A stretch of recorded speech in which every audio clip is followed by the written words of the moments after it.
Welcome back to the video blog. Of course, my name is Adam Daniel Mezei. AdamDanielMezei.com. I'm your PMD, which is Producer of Marketing and Distribution, PMDforHire.com. Thanks again for watching. This is Fort Lauderdale on ice, otherwise known as Toronto. So, what can I tell you? How do you deal with stalkers? I mean, how do you deal with online stalkers and real-life stalkers? I used to get a lot of stalking attempts when I was living in Prague. I tried to figure out why that was the case. I guess it was because I was an native English language speaker in a country where English language was not something that was pretty much lauded in the 20 years before the end of communism.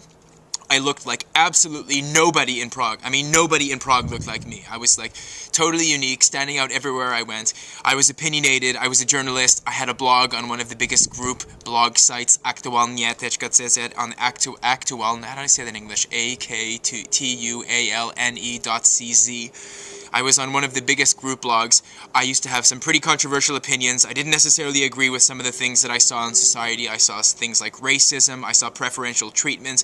I saw pro-Slavic movements. I saw neo-Nazi movements. I saw really insular behavior, anti-Europeanism, anti-European Euroscepticism, things like that. I had a lot of attitudes about stuff that didn't necessarily jive with the way, for example, that Czechs in Prague thought, and I pretty much had an attitude that was, I would say, more along the lines of how I grew up, more along the lines of the open-minded, objective Toronto style of doing things, which is where all cultures pretty much apply, where your culture is on a par with my culture, and not one is on any higher of a plane than the other, things like that. And that's basically why I used to get into a lot of trouble. I guess a little bit, not a rabble-rouser, just I'm opinionated. I had a big mouth, and I wasn't afraid to use it, and I think that's what people respected me for. A recent podcast that I listened to, YourStoryPodcast.com, which is Ian Kath, at Ian Kath, Kath's podcast. His interview guest was Aussie author John Birmingham, or JB, and JB was talking to Ian about how some people, because JB is very transparent, he's not a recluse, he's in the phone book as it were, he's available online, he doesn't bury his online profiles under layers of virtual boilerplate and sediment, he's pretty much all there, so people just end up finding him. And then he's had a couple of occasions where people show up at his house with this like crud poetry or shitty prose, and they knock on his door and they ask him to publish his works or something like that. And he basically takes it in a kind of interesting way. He doesn't get like irate. I mean, he definitely responds and he lets the people know that what they did by showing up at his house isn't exactly a good thing to do. But he doesn't really go off the handle, whereas his wife, for example, she's a privacy lawyer. She would have had the guy's ball sack in a vice grip and probably would have thrown him in the clink. But I used to get a lot of this stalking stuff in Prague, and I found that it was really interesting because I found that over there, because it wasn't my home turf, and because, of course, I wasn't a native, so you'd have people that would try to take advantage of the fact that you were opinionated, and they would try to, like, entangle you in all kinds of troublesome situations.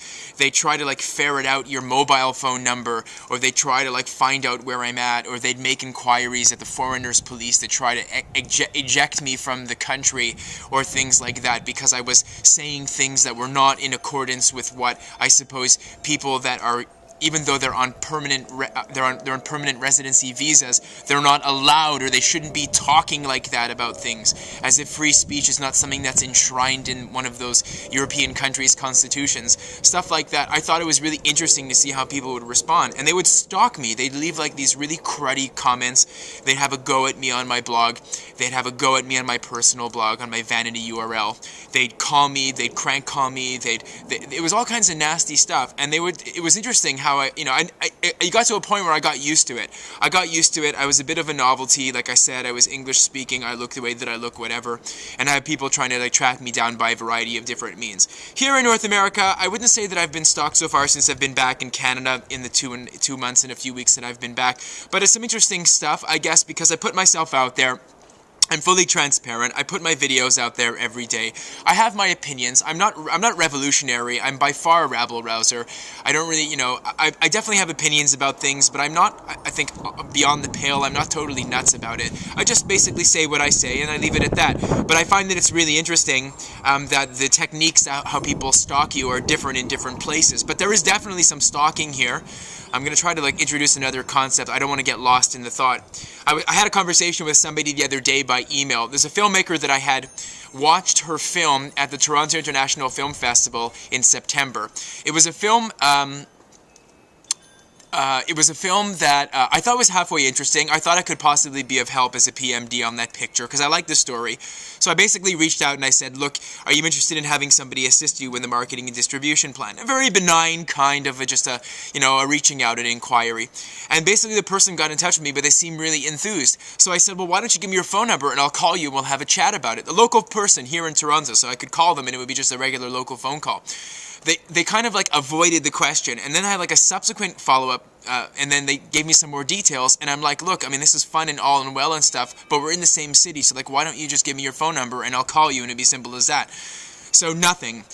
Instead of that, they threw me a date, which ended up being yesterday, the 15th, to meet them at a specific Starbucks location here in Toronto. And I said, I didn't say anything to it because I was kind of like, well, I'm not really comfortable meeting somebody who doesn't really want to have a phone conversation before. I'm not like tracking down to some, remote Starbucks location before I actually get into a conversation with you. I'm sorry. It's just like, I don't even know if you're a real person. I mean, I know I seen your film and stuff like that. So all of a sudden I get this ridiculous email like yesterday sometime in the afternoon when I was conceivably supposed to show up at this Starbucks at that hour. And it goes along the lines of, where are you? And I'm like what? A WTF? Like what? Like, what the hell was that all about? So I immediately reply, I go, I'm sorry, I did not realize, like, we had confirmed. Like, why don't you give me your phone number, and I'll call you right now, and I'll explain what happened. So about an hour and a half later, I get a reply email again. It didn't have to be confirmed. The date was set. Glad to see you're doing well. Like, a totally passive-aggressive email. It was hilarious. I was laughing my head off. I was like, it's like...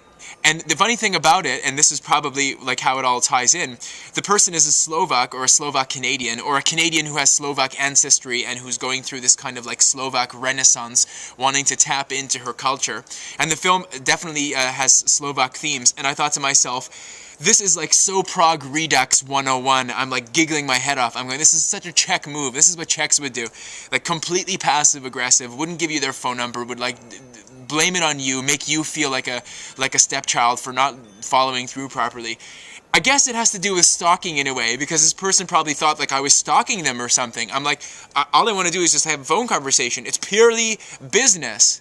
Do you know what I mean? Maybe I got lost in the point somewhere. But how do you deal with this shit? I mean, I'm just laying it out there. How do you deal with this stalking crap? Because it's ridiculous. It's totally ridiculous. It's just like, it doesn't make any sense to me. I'm out there. You can't do anything with somebody's phone number. You can't do anything with somebody's birth date. I mean, heck, you can't even do something with somebody's social security number. Really, to be honest with you. It just doesn't, you can't do anything with it. I don't see what people's problems are. You're trying to bury yourself under all this kind of obscurity, but we don't live in that kind of a universe anymore. Why are you worried? I mean, if you're coming to my house, that's something else. Yeah, I'm going to take a 2x4 and I'm going to give you a what for. But, you're not coming to my house. It's just like an email. It's a phone call. I don't get it. How do you feel about this? So there you have it. That's the video blog for today. It's got really nothing to do with movies, and it's got everything to do with stalking. And I don't know if I can say I wish you the best of things after a situation like that, but I wish for you many, many good things. Take care.